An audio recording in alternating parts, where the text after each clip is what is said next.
जय गुरु नाना, जय गुरु काका. आता प्रशांतनी पहिलंच माझं नाव सांगितलं ओपनिंग बॅट्समन म्हणून. पण आता खामगावमधले आम्ही बरेच लोक आहेत, त्यांना हे पुण्यातले बरेच लोक असे एकदम एक आदराच्या दृष्टीने बघत असतील किंवा पण आम्ही असे नव्हतो, अजय दादांनाही माहिती आहे. पण आमच्यात जर जो काही चांगला बदल झालेला असेल तर ही केवळ आणि केवळ सद्गुरू काकांचीच अखंड कृपा आहे. तर सद्गुरू काकांबद्दलचे जे अनुभव आहेत ते मी म्हणतो की इथं प्रत्येकाचे आहेत. म्हणजे मी काही तसा खूप काही असा ऑप्शनल नाही आहे. पण सद्गुरू काकांची शिकवण म्हणा किंवा त्यांच्या सानिध्यात जरी राहिलो तर आपल्याला काही त्यांच्या बोलण्यातून, त्यांच्या वागण्यातून असं काही जाणून यायचं की ते आपल्याला क्लिक व्हायचं की हे असं आहे, हे असं आहे, आपण असं वागलं पाहिजे, असं बोललं पाहिजे. तर मी जेव्हा सद्गुरू काकांकडे पहिले गेलो होतो तेव्हा मला माझ्या मावशींनी पाठवलं होतं. त्यांनी असं म्हटलं होतं की तू तिथे जा, तुला म्हणजे मनाला प्रसन्नता लाभेल. आणि त्यावेळेस मी म्हणजे टोटल बेरोजगार होतो. म्हणजे मला जॉब नाही, काही नाही, काही नाही. आणि बेरोजगार म्हणजे उन्हाळपणा होता सगळ्या अंगामध्ये. पण त्यावेळेस मी सद्गुरू काकांना गेलो, दर्शन घेतलं. तर त्यांनी पहिल्याच भेटीत मला असं गळे लावलं. आणि तो जो स्पर्श होता तो स्पर्श असा आहे की कदाचित मी आजही विसरत नाही तो.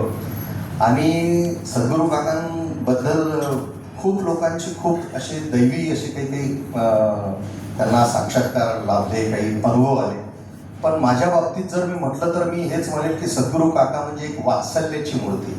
मी जेव्हाही गेलो तेव्हा ते माझी अशी अपेक्षा असायची की त्यांनी माझ्या पाठीवर हात फिरवावा, माझा काही लाड करावा, माझं म्हणजे असं एक त्यांचं एक वात्सल्यांचं एक असं इतकं असं एक हे होतं की त्याच्यासमोर मला असं वाटायचं की हेच झालं पाहिजे, बाकी मला काही एक नको. तर एकदा असंच मी काकांना बालिश असल्याच्याने काही काही प्रश्न विचारायचो. काका पुनर्जन्म असतो का, काही हे असतो का. आणि ते मला त्या बालिशपणेच उत्तर द्यायचे. एकदा ते मला म्हटले होते, बरं झालं तुला मागचा जन्म आठवत नाही, नाही तर तू जर मागच्या जन्मी कुत्रा असता एका कुत्रीच्या मागे गेला असता. म्हणजे त्याचे हे एक खूप म्हणजे त्यांनी एक प्रकारे मला अशी फटकार पण लावली की असे प्रश्न तू मला म्हणजे.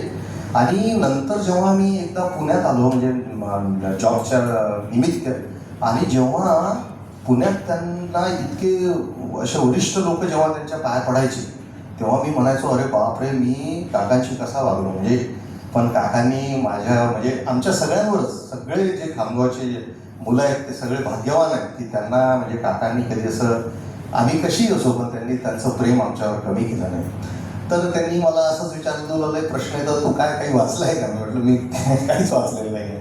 तर त्यांनी म्हटलं की तू ज्ञानेश्वरी वाच. मग मी ज्ञानेश्वरी वाचायला सुरुवात केली होती. तर त्यातही मी असा मनुष्य आहे की मी काय करायचो की आपल्याला अर्थ कळायला पाहिजे म्हणून मी फक्त मराठीतलंच वाचायचो. मग त्यांनी एक दिवशी विचारलं आज काय वाचलं. मी सांगितलं मी मराठीत वाचतो, आपल्याला नाहीतरी फक्त अर्थ समजला पाहिजे. अरे म्हणे ते ज्ञानेश्वराचे वेद मंत्र आहेत, बंद कर, परत वाच. मग परत चालू झाला. मग वाचून म्हणजे चालू झालं. पण नंतर ते विचारायचं तर मला कधी कधी सांगता येत नव्हतं. म्हणजे ही गोष्ट 2000 त्या काळातली आहे.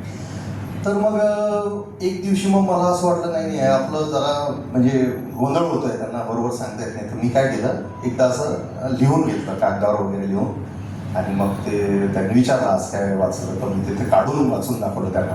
तर त्यांना आनंद झाला की चला आहे म्हणजे प्रॉपर हा.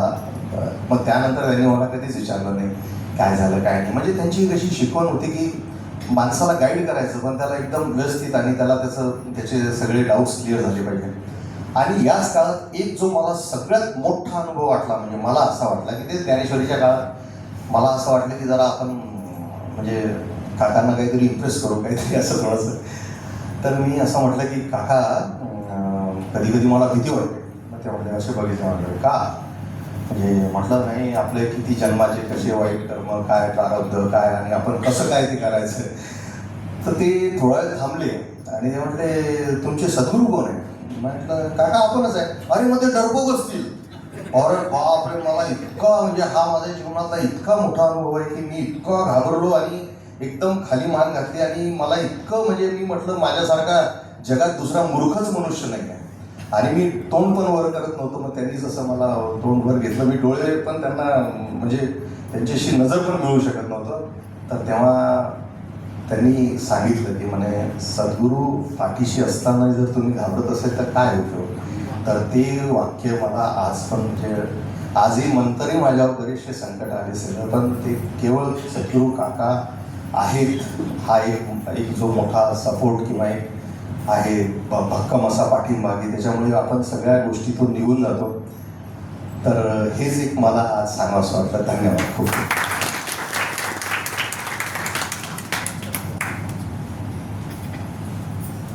ज्ञानो कोई, माफ करा, ज्ञानेश्वर कोयटे.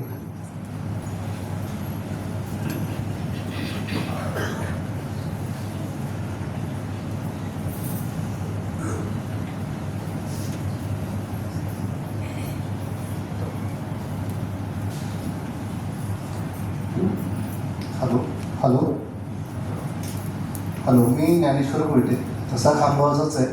2006 म्हणजे काकांकडे तर 2005 वगैरे जायचे वडील, मी पण मित्र वगैरे जायचे माझे काही, त्यांच्यासोबत मी पण जायला लागलो. आणि साधारण 2003ला मला डिप्लोमा झाला आणि मी इंजिनिअरिंगला ॲडमिशन घेतली. तर काकाने तेव्हा गायडन्स केलंच होतं.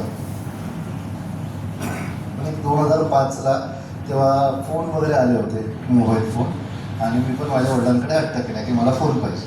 वडिलांनी नेहमीप्रमाणे विचारलं कशाला पाहिजे, काय गरज आहे. मी आपलं सांगितलं की आपले नोकरीसाठी कॉल येतात, असं येतं तसं येतं, आता फायनल इयरला आहे, म्हणजे बघू.